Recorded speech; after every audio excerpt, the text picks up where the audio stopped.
We're going to go right into one of the smartest and most analytical guys on YouTube, MatPat. So come on. Do you mind if I brag to begin with? No. Is that okay? Do I have your permission to brag? Thank you. Okay, so I gotta tell you this. When I was in high school, I was pretty cool because I was the president of the men's chorus.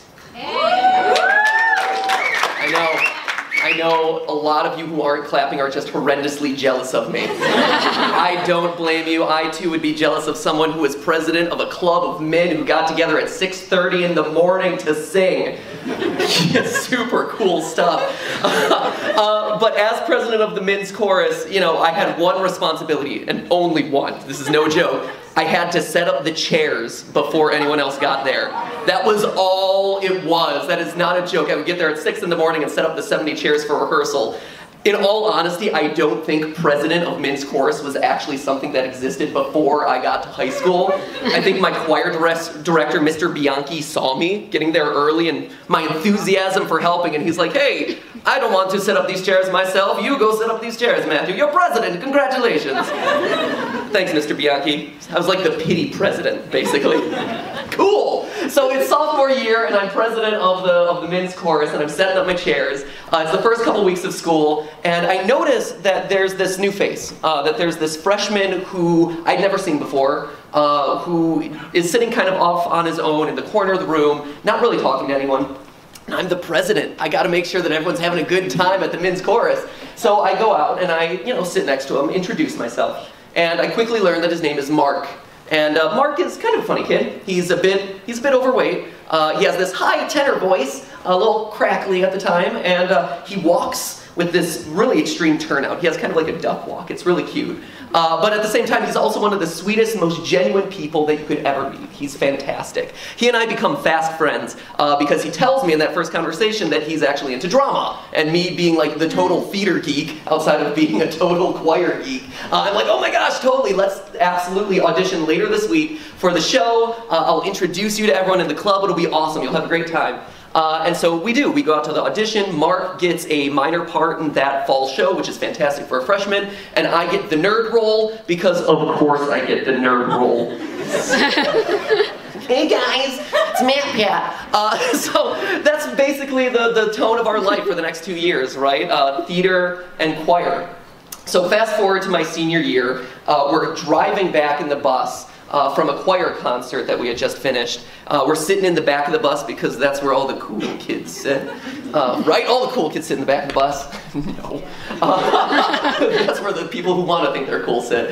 And Mark turns to me and just out of the blue says, hey Matt, I want to tell you something important.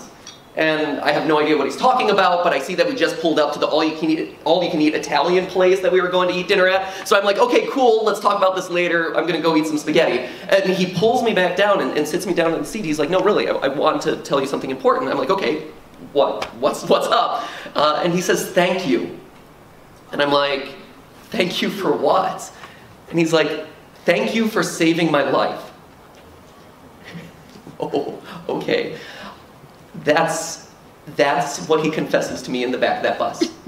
2 years earlier, the week that I had introduced Mark, or that I had introduced myself to Mark, he had been planning to commit suicide that weekend. He had the plan all made out. He had been having a really hard time in middle school with people making fun of him, and then in high school he was hoping that it would get better, but here it was a couple weeks into the year and it still wasn't. People were still making fun of him for the way he walked, for his voice, and for his weight. He felt like everyone had given up on him. Everyone, except for apparently me, who, just because I was trying to be nice, just because I was trying to be inclusive, went over one morning after I had finished setting up those damn 70 chairs and said, hey, I'm Matthew, what are you into? A conversation as simple as that at 6:15 in the morning at choir rehearsal is the difference between Mark living and dying. I bring this up for a reason.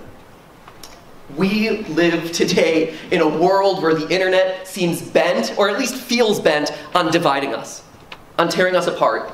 It feels now more than ever like this tool that was once a way for us to unite intellectually and creatively is now being used to divide us, to focus on our differences. It's a place where only the drama gets reported, the big and bad news out there. Discourse is a thing of the past. It's just two groups of people who are shouting at each other why the other side is wrong. It's a place where even creators are approaching the internet and these online digital platforms with a me-first attitude. What can I do to get myself ahead? Doing things like lying about donating to Locks of Love so you get an extra 1,000 Instagram followers.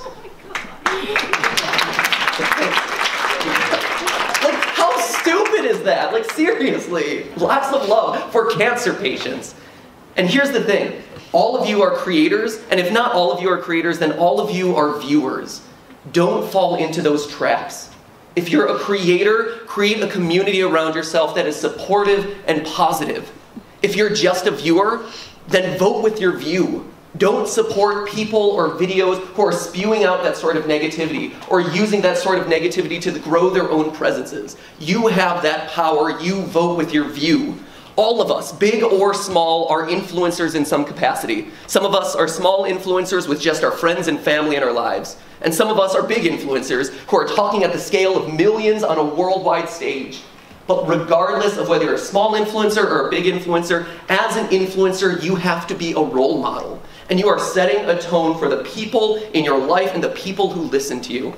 And so I don't know about you, but if I'm going to help shape the future of the internet and where this cultural ecosystem takes us, I want it to be a positive future.